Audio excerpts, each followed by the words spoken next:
Présente avec la troisième délégation derrière les États-Unis et la Chine à l'édition 2018 du Consumer Show de Las Vegas, la France exhibe ses startups à fort potentiel.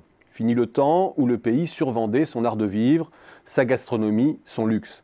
Avec la French Tech, elle a clairement changé de registre. Elle a compris que l'attractivité était aussi une question de communication, que la France devait investir dans sa marque. Et la marque France, ce n'est pas celle de la France éternelle. C'est d'abord la French Tech, un pays pépinière qui se veut en proue de la révolution digitale. Il y a de la com là-dedans, bien sûr. Personne n'est dupe. Il y a de la stratégie aussi, une volonté de chasser en meute à l'international. Mais il y a aussi une réalité. Oui, la France a vu fleurir ces dernières années incubateurs et accélérateurs dans les métropoles, dans les universités et les écoles, et au sein même des grandes entreprises. Xerfi y a consacré une étude récemment montrant que derrière cette prolifération, il y avait du bon et du moins bon, parfois de la poudre aux yeux. En arrière-plan, il y a aussi l'activité record du capital investissement, aussi bien en termes de levée de fonds que d'investissement, qui recouvre certes un décollage des LBO, mais aussi une montée en puissance des autres segments de l'amorçage et du développement. Dans le même temps, rançon du succès, de plus en plus de jeunes pousses se font acheter. Même si le chiffre doit être pris avec des pincettes, la notion de start-up n'étant pas clairement définie, on dénombre environ 250 rachats de start-up par an, dont une cinquantaine impliquent des groupes étrangers. Selon l'Institut Friedland, lorsque l'on resserre l'observation sur les jeunes entreprises innovantes, 20% seraient revendus à horizon de 5 ans et dans 50% des cas à des capitaux étrangers. Les jeunes pousses en conviennent.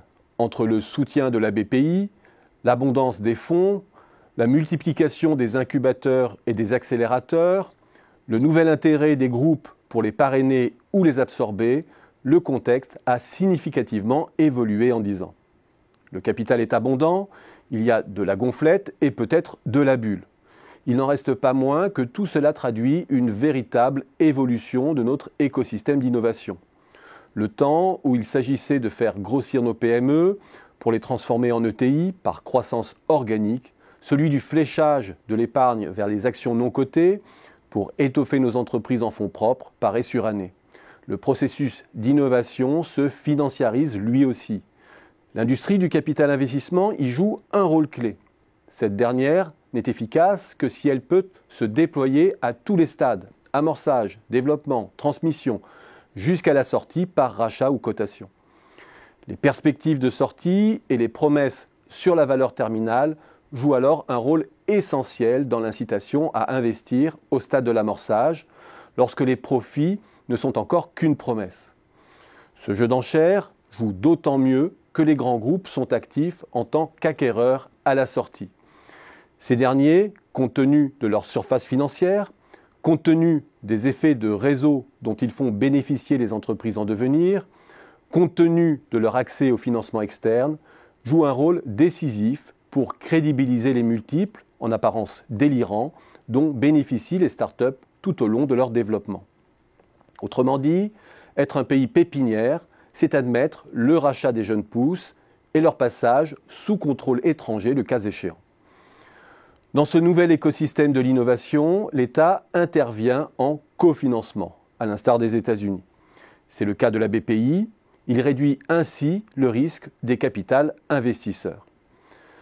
Enfin, la rotation rapide du capital fait émerger une nouvelle génération de serial entrepreneurs, de business angels rajeunis, qui remettent au pot de l'amorçage et abondent ainsi le financement de l'innovation. Alors oui, c'est vrai, la France fait de la gonflette, mais cela fait partie du jeu. Cette gonflette, c'est précisément ce qui permet, dans ce nouveau contexte de financiarisation de l'innovation, que des promesses deviennent réalité.